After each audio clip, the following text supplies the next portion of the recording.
अगर आप आध्यात्मिक ज्ञान के खोजी हैं तो यह सुनना आवश्यक है। श्रीमद् भगवद गीता के अध्याय 2 श्लोक 25 सुनिए। अव्यक्तो यम चिंत्यो यम विकार्यो यमुच्यते तस्मादेवं विदित्वैनम नानुशोचितुमर्हसि।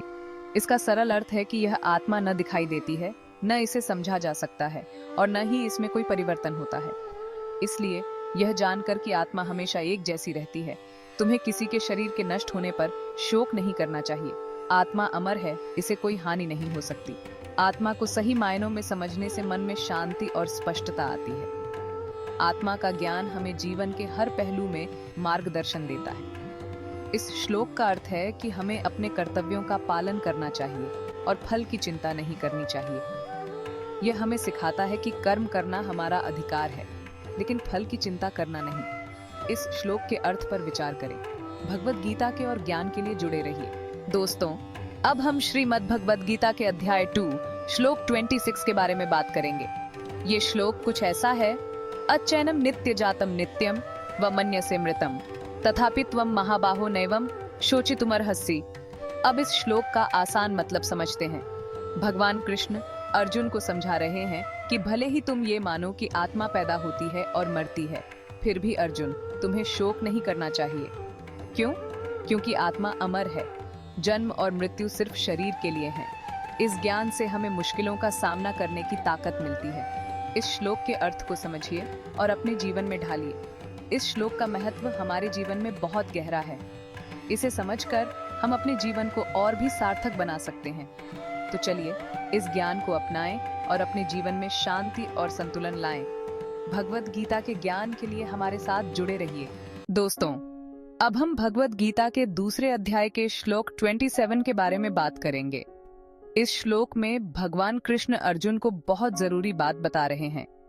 चलिए सुनते हैं।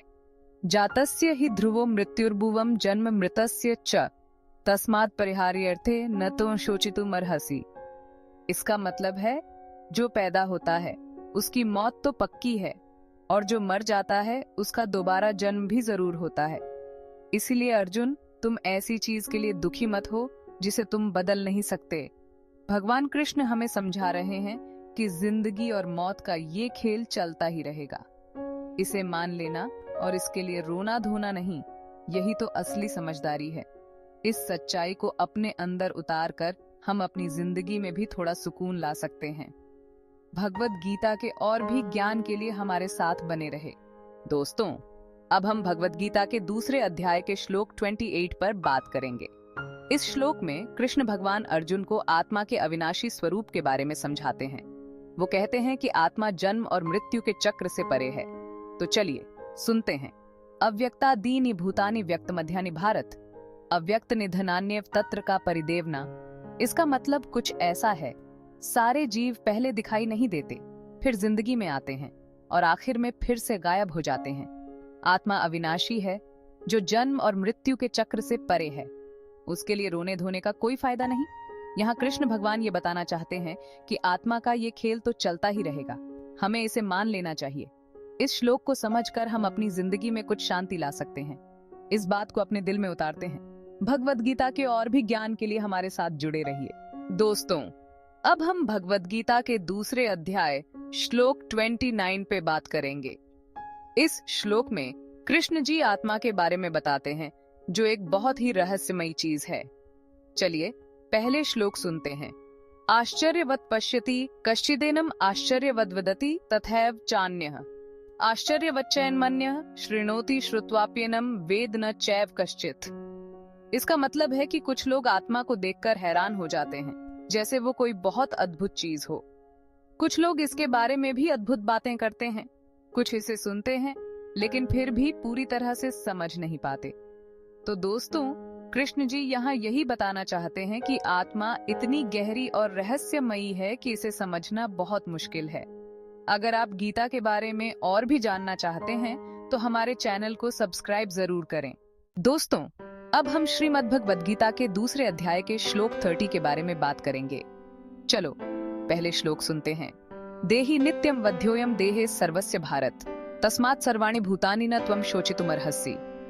और अब इसका सरल अर्थ समझते हैं। भगवान कृष्ण कह रहे हैं, अरे अर्जुन, ये आत्मा तो हमेशा रहती है, इसे कोई मार नहीं सकता। देखो भाई, हमारा शरीर तो एक दिन खत्म हो जाएगा, लेकिन आत्मा अमर है। वो इस शरीर के बाद भी कहीं ना कहीं रहेगी। इसलिए जिंदगी के उतार चढ़ाव से परेशान नहीं होना चाहिए। हमें अपने काम करते रहना चाहिए।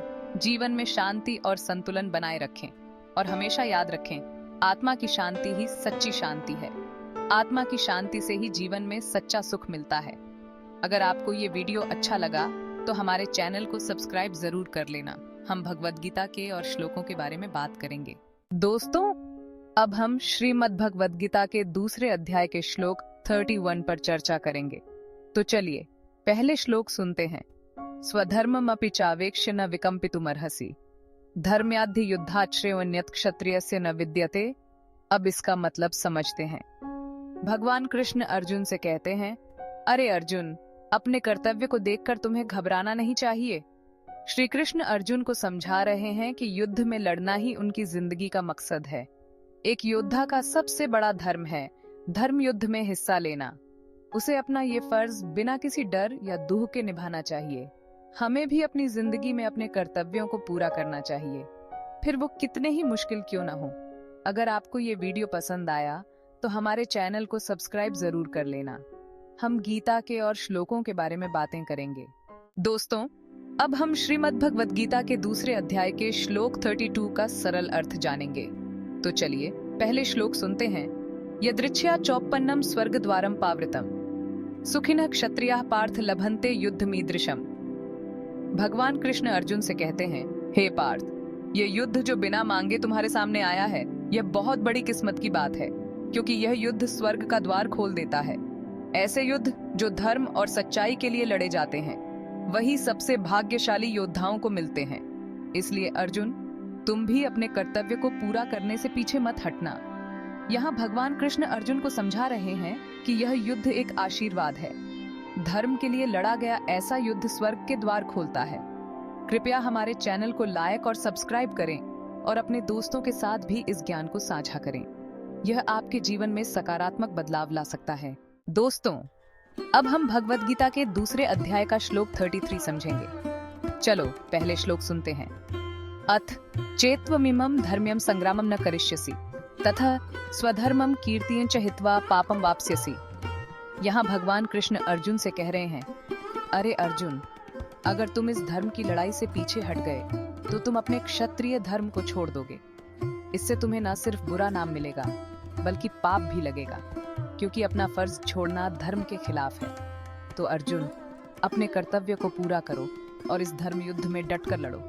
इससे तुम धर्म और इज्जत दोनों पाओगे। दोस्तों, यहाँ भगवान कृष्ण समझा रहे हैं कि अपना फर्ज छोड़ना सबसे बड़ा पाप है।